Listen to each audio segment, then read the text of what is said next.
Hi, this is Eshu. Welcome to Living Zen, Red Mountain Way. This talk was given just after the summer solstice, a moment in the year that mirrors our Zen practice in such a rich way. It's about cycles, breath, arising and dissolving, and the strange human desire for everything to progress in a straight line. I've recently returned to the zendo at Zenwest and to more regular teaching. Alongside these talks, I'm also sharing reflections, behind-the-scenes notes, and the unfolding journey of this return over on Patreon at patreon.com/redmountainway. For those who want to walk more closely with me in this process, you'll find more there. Now, here's the talk. Well, welcome.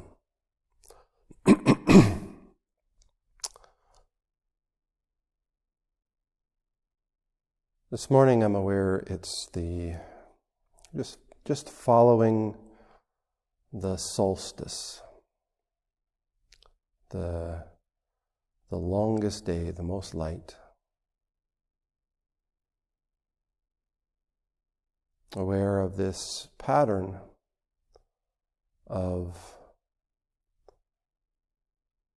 a pattern that we follow in Zen, just even with our breath, with every aspect of our form and of our practice.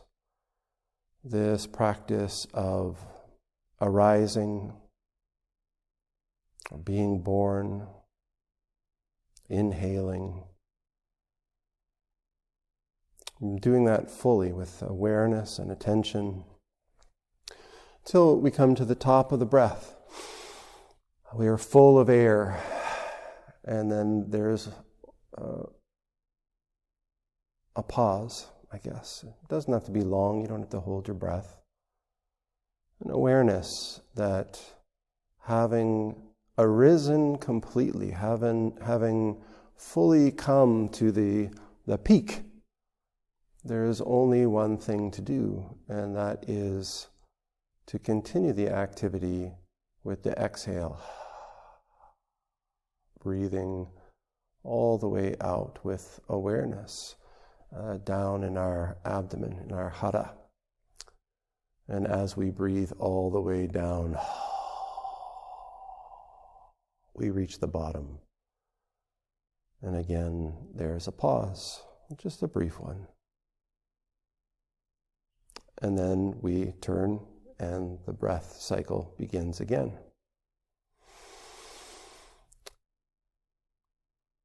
It's a reflection of this activity that's going on all around us in all things, all the time. And I think it's helpful to just sort of take a moment to understand, the solstice, it's the stationing of the soul. It's the stopping of the sun. There's this moment where even the activity of the sun in a way kind of pauses for a moment before the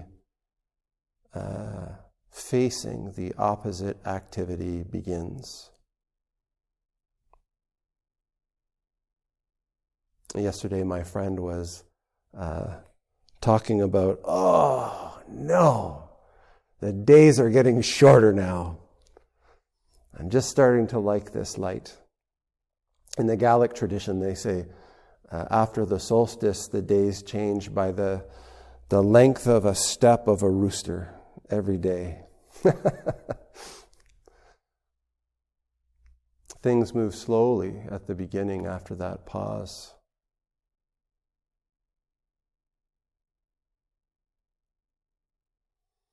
And so we sort of turn to face our practice this way, this activity.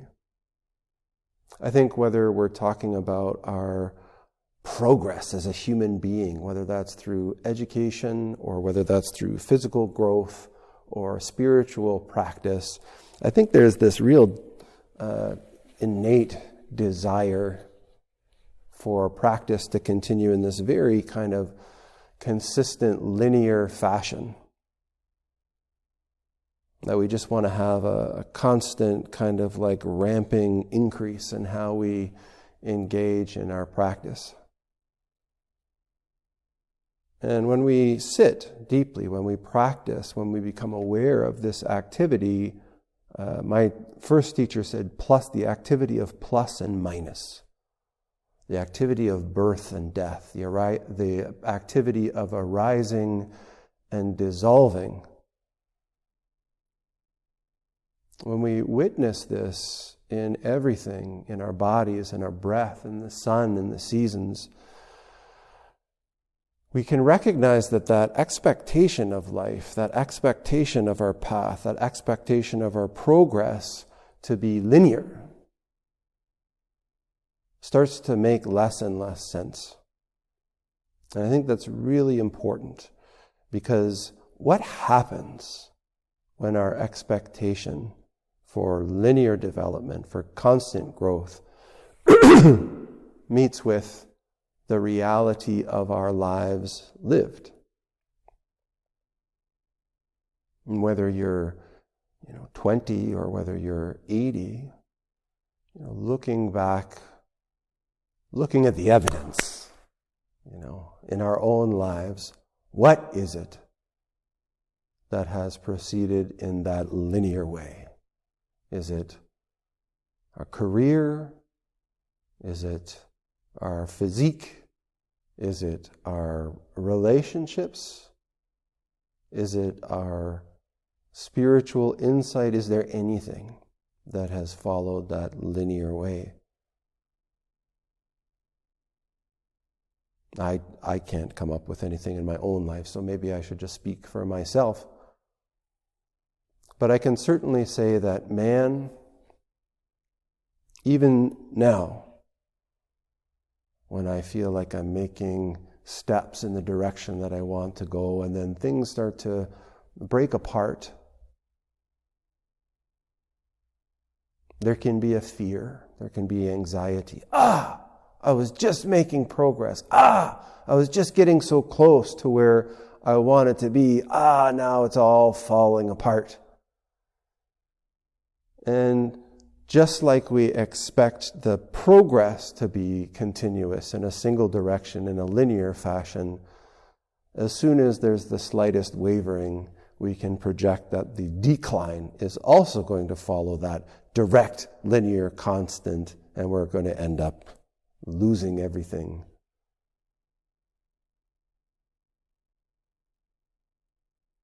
And we do this with feelings too, We feel a little bit of anger, or we feel a little bit of grief, or we feel a little bit of discomfort in our body. We think, oh God, I can't allow this. I can't let this come up, because my goodness, if I let it come up, it's just going to go in a linear way till it's too much for anybody, and that's going to be really bad. One of the things that's great about sitting for a long time is you'll have these waves of emotion that come up that are held by the container of form. And because of the container of form, you don't have an opportunity to act out on them. You can't run around screaming, or maybe you can fall apart sobbing, but that's, that's okay. But what you find is that these things too, they arise and they exist, and then that activity kind of stations. And we can also watch it diminish.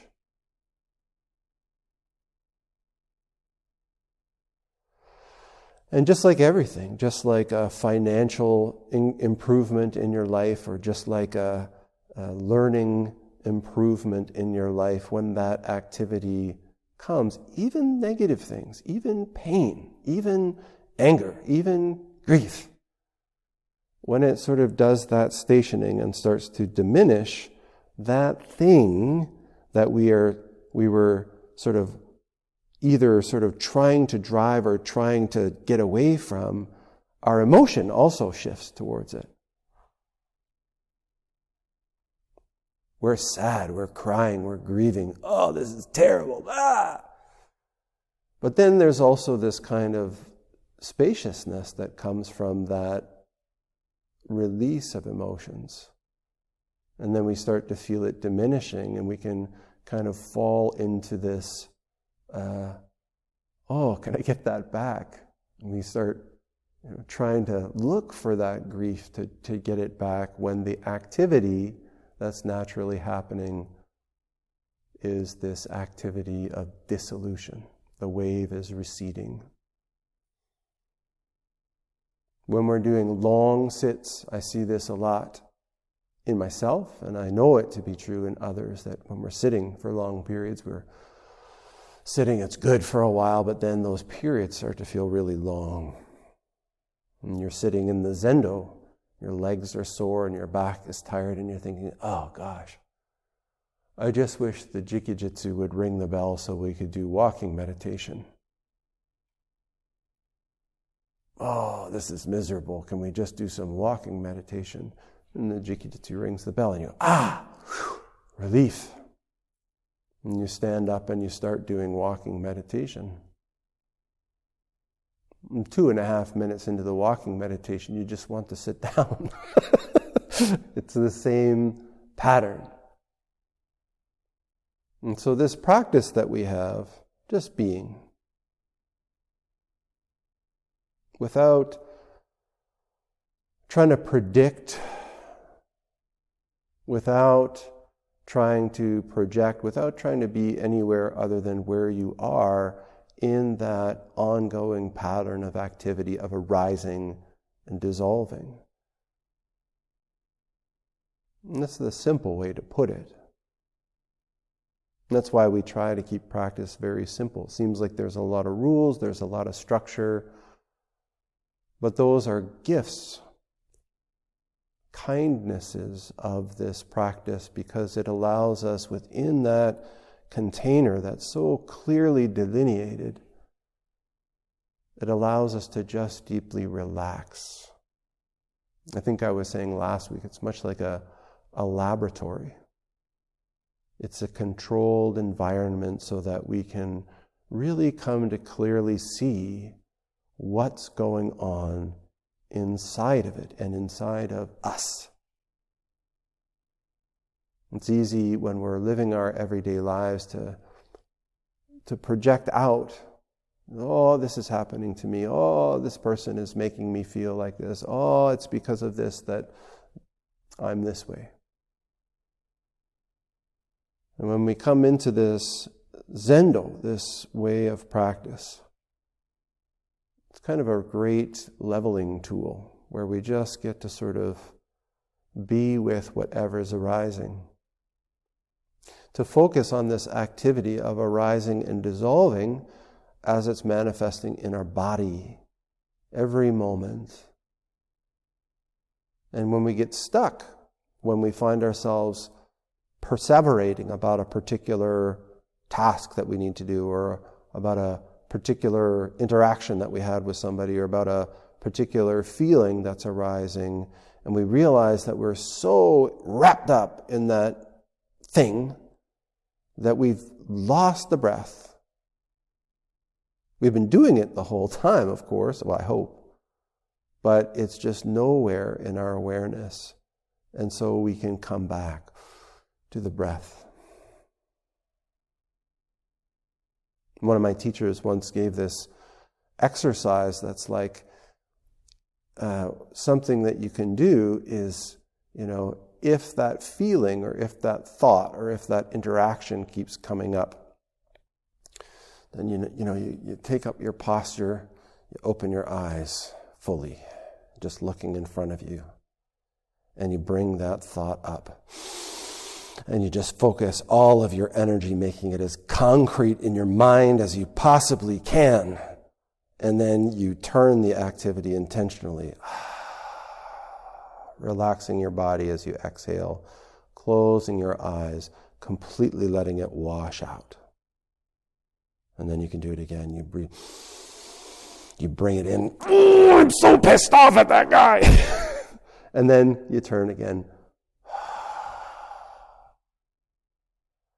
And just in that activity, you may find that the grip that it has on you diminishes, that your connection with your breath and your body increases, and that you're able to really allow the stickiness of that thing to just pass through, to allow it to dissolve naturally.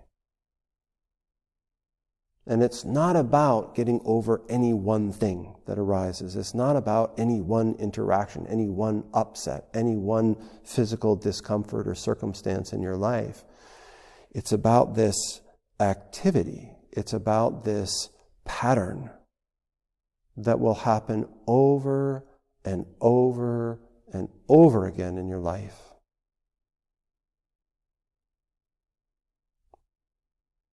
And one of the great gifts that our practice can offer is just this capacity to be aware when it's happening, when we're engaged in that activity. In early Buddhism, there's this concept of the wheel-turning king. And the idea of the wheel-turning king is that the wheel has all of the spheres of life, all of the realms in it. And the wheel-turning king is able to turn that wheel, is able to move the world as he wishes. The alternative is that the wheel turns you. The alternative is that these waves that are rising and falling in our lives spin us around and around, and we feel like we're strapped into a roller coaster. We can't see what's coming. Everything is unexpected. And generally unpleasant, because it's not what we expected. And this practice of being aware when we're locked onto something, when what's happening is at odds with what we planned or what we wanted or what we expected, this is the point of suffering. This is the sort of sparking point, the pilot light of suffering, when what's manifesting in this moment is at odds with what we want or planned or expected. And so we always have this tool with us, this breath, this body. And when we're able to soften into awareness of that breath, what's happening in this very moment right now, we realize that all of the suffering, all of the disappointment and shame and grief that we're associating with that differentiation, we're kind of giving birth to it. We're fueling it. So what we can do in this practice, and what we're practicing in a way, is just over and over and over again, coming back through the vehicle of our bodies, through the vehicle of our breath, to what's naturally unfolding in this very moment.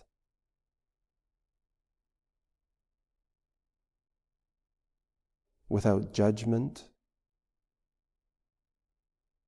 without projection,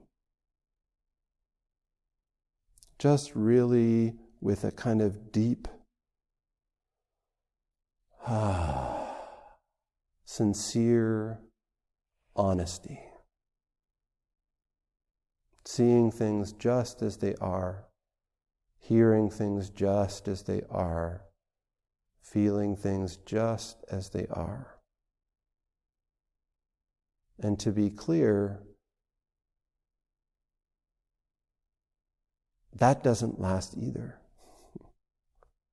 We don't find some magical place where that just happens. We flip on the always be in the present moment switch, and now we have no problem.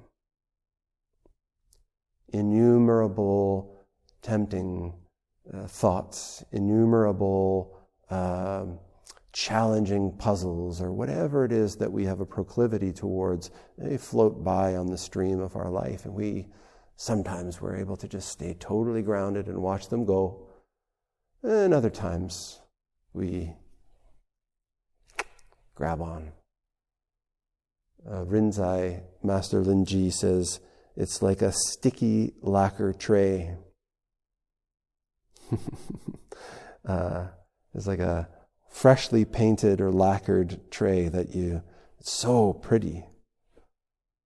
You can't help but touch it. But man, when you get that sticky lacquer on your fingers, it tends to get all over everything in your life. So, cultivating this capacity to just allow those things to pass, particularly as we sit, but the more we're able to do it as we sit, we find the more we're able to do it as we go out into our relationships, into our work, into the world.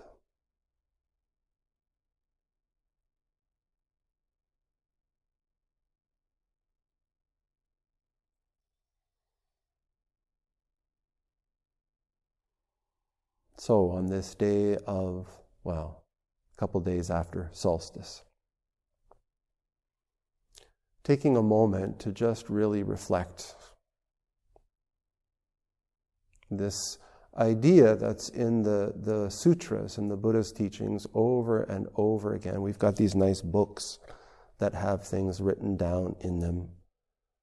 We've got many, many teachers who have given many, many teachings, but the Buddha taught that, this is the Dharma. This is the law, is one translation of the Dharma. But it is the activity, the fundamental activity of the cosmos that's manifesting in every moment, in everything, all the time. And so the Buddha taught, if you open your Dharma eye, if you open this capacity to see it, the teachings in the books are secondary to the teachings that are being preached and sung and expounded by the blossoming of the flowers and the growing of the trees and the leaping of the deer and the solstice of the sun. The Dharma is being preached in everything.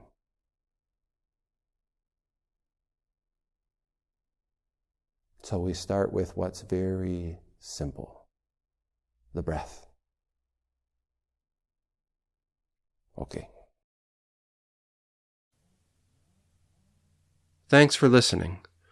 The talk you just heard is part of a broader rhythm that I'm stepping back into, returning to formal Zen teaching and community at Zenwest, and reflecting deeply on the traditions, forms, choices, and challenges that come with that. If you'd like to follow that journey more intimately, to hear more talks, read personal reflections, and get a look inside the living process of teaching and practicing Zen in this time and in this place, join me at patreon.com/redmountainway. And as always, I appreciate your time and your attention, your commitment, and your practice. Until next time, be well.